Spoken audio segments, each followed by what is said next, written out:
Hey everybody, welcome back to another video. I hope you guys are having an amazingly awesome day so far. As you can tell, I'm joined by my son Garen today. And today we are reacting to America Has No Chill on Christmas, the Fat Electrician holiday special. Now I know my last video was the Fat Electrician, but this one was emailed to me and someone said, oh, you can do it with the kids because there's no or little swearing. So I thought, well, what better time while the girls are out, me and Garen can do it together. Yes. And I want to introduce Garen to the Fat Electrician because he said to me he likes like history, learning about the wars and things, and I think this is a great channel to start. Although there is very colorful language, he does say a few F-bombs and that on his longer videos, but it's nothing you haven't heard at home. Yeah. So hopefully you can get into it and enjoy it as well, because I can tell you something right now, if I had a history teacher like this at school, I would have loved history at school rather than now in my old age. Anyway, before we get into today's video, if you guys haven't done so already, please make sure you hit the subscribe button. And without further ado, let's check out America Has No Chill on Christmas. Hi, welcome to my Christmas special that I never planned on making because, well, it's Christmas and I have plans. Or I had plans, rather. Unfortunately, it's been snowing for the last 4 days where I live, and it is currently negative 11 degrees outside. For my international viewers, that's actually freedom units, not commie units. So I decided to make it... Freedom units, not commie units. I am terrible with Fahrenheit. Me too. I don't know Fahrenheit at all. So, like, it's not something we learned even. Do you learn it at school now? We had it on physics, but I never learnt it at school, so I'm completely clueless. I like the way freedom units and commie units. So in the summer and that, whenever I'm referring to the temperature, I'll be referring to it in commie units. It's outside. For my international viewers, that's actually freedom units, not commie units. So I decided to make a Christmas video, and for some reason, people keep asking me to make a video about the Truce of 1914. You know, that time during World War I where the Germans and the British and the French all threw down their weapons and celebrated Christmas in the middle of no man's land. This is something I was actually telling Garen about recently, about how they basically shouted over to each other, and they were like, let's just pause for a minute and play football and talk. And it must have been a weird thing because like for one day you mates. Yeah, like, and then the other day you just get it. yeah, you're like, let's have a glass of like wine or whatever they're drinking together, and then the next day you're like, let's kill France. See, that's the German helmet with the spikes on. And played soccer or did whatever Europeans do. And that would be a great video. The only problem is America's not involved. So, no. I mean, obviously America's not involved. No. If they were, the war would have been over. So I decided to consult the interwebs to find the most significant moments in American military history, looking for that ultra heartwarming human moment. And I'm just going to level with you. I'm not sure that it... Because when you Google the U.S. military and Christmas, apparently America goes hard. Like, America has no chill on Christmas whatsoever. So this heartwarming Christmas video is now officially changing to the top 4 times that America lost their chill on Christmas. But first, if you're currently watching this in the bathroom while you're hiding from your family, go ahead, like, comment, subscribe. And also... He knows me so well. In Christmas time, I'm going to the toilet. Whenever we go like at a big family gathering, and I'll just go chill and play on my phone and stuff. If you just stole Grand Thumb's intro, go ahead and have a drink. Jeez! I can For the YouTube manual reviewer, that was apple Oh, juice. not with the beer. Oh, sorry. Sorry, that was apple juice. That was apple juice, according to him. It was a beer. For the YouTube manual reviewer, that was apple juice. I promise. Buh! Drinking Keyboard alcohol warrior. isn't friendly to advertisers. Buh. Sorry, I had to change my hat. Fat and I'm already getting sweaty. Anyways, top 4 times America lost their chill on Christmas, going in chronological order. Starting off in 1776 with George Washington crossing the Delaware. That super ultra heartwarming human moment when the soon-to-be president of the United States of America crossed a frozen river on Christmas to try to murder the enemy in their sleep. Gotta set a tone right out of the gate. Anyways, if you don't know the crossed a frozen river to murder the enemy. He speaks a bit quick, so you'll have to like order. Starting off in 1776 with George Washington crossing the Delaware. That super ultra heartwarming human moment when the soon-to-be president of the United States of America crossed a frozen river on Christmas to try to murder the enemy in their sleep. Gotta set a tone right out of the gate. Anyways, if you don't know, they ambushed about 1,000 Hessian soldiers. Hessians were essentially German mercenaries that were fighting for the British. Yeah, I'm trying to tell you that America was fighting Germans before America was even a thing. I think my high school English teacher would have called that foreshadowing. Whatever that is. Anyways, the Hessians were actually caught so off guard, there were very few casualties on both sides. The Hessians only had 22 men killed, and the Americans only lost 2 men. The remaining Hessians that's not a big battle, is it? No. 22 and 2, so 24 people in total. So it wasn't such a bad thing. No. Christmas could have been worse. Prisoners of war, and I guess that's kind of heartwarming. Moving on to number 2, we have the 1814 Treaty of Ghent. This is the treaty that would bring an end to the War of 1812, which if you don't know is basically the Revolutionary War Part 2. And that treaty was obviously signed on Christmas Day of 1814. However, nobody seemed to tell Andrew Jackson that, because like 3 weeks later on January 8th, 1815, he would go toe-to-toe with the... You see what internet does? They signed the treaty on Christmas Day, and 3 weeks later, he was still fighting because no one, like, he didn't know. Jackson that, because like 3 weeks later on January 8th, 1815, he would go toe-to-toe with the British Navy at the Battle That's of how New long Orleans. news took to get. Like, I remember when I was at school, and I had, like, a girlfriend, like, when I was your age, because when you're your age, it's not a real girlfriend, let's face it. I used to get love letters in the post.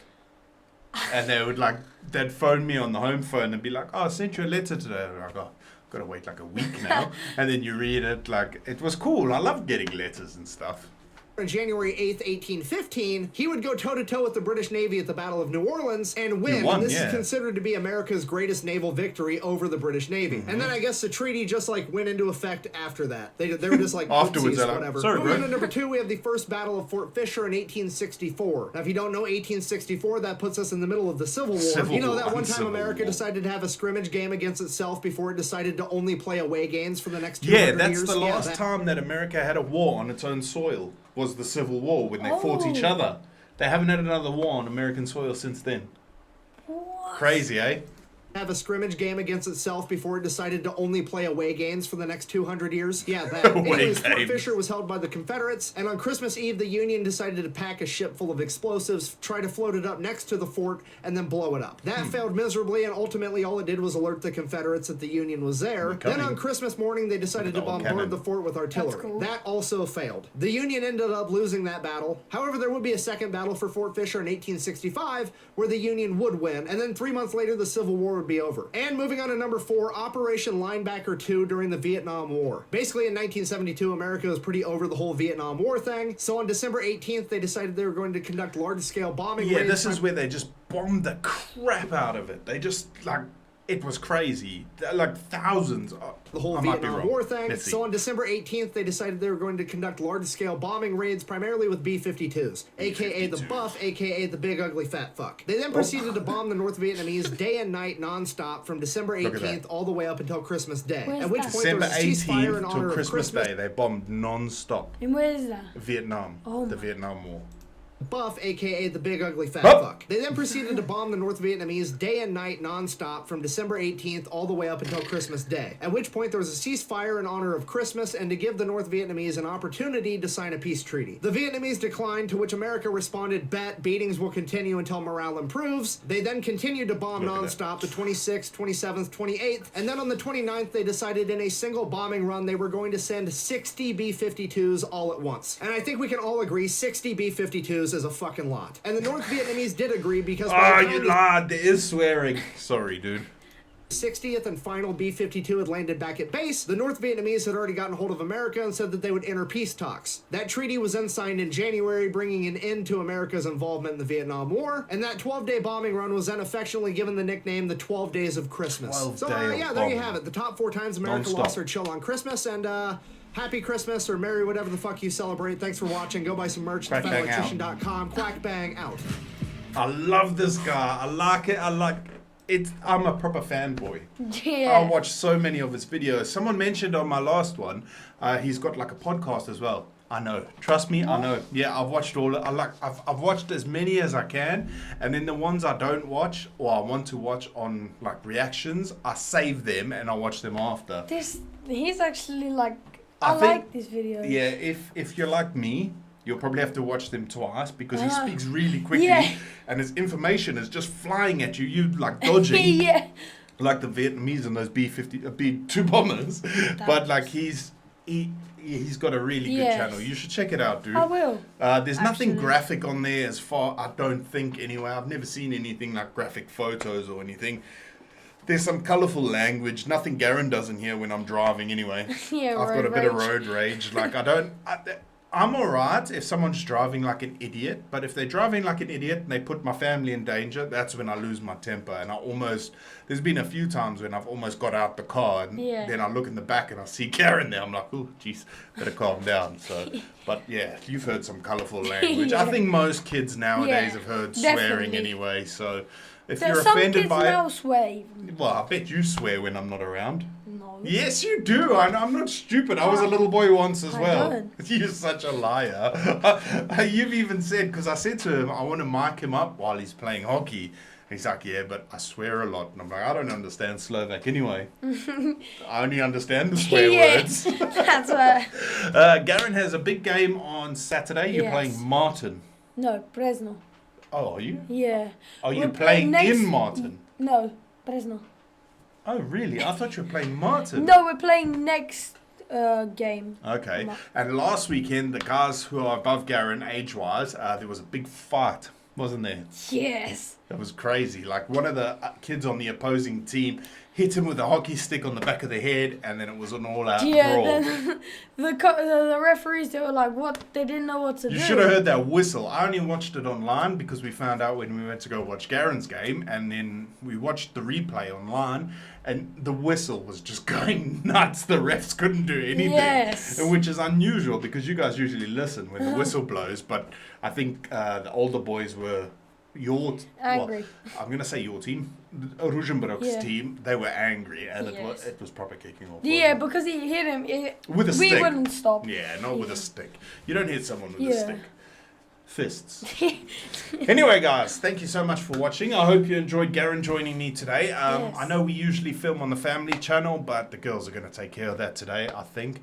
Whether or not they are, I don't know. They're out shopping. Who knows what they're doing? Don't know. Hopefully buying us nice Christmas presents. Yeah.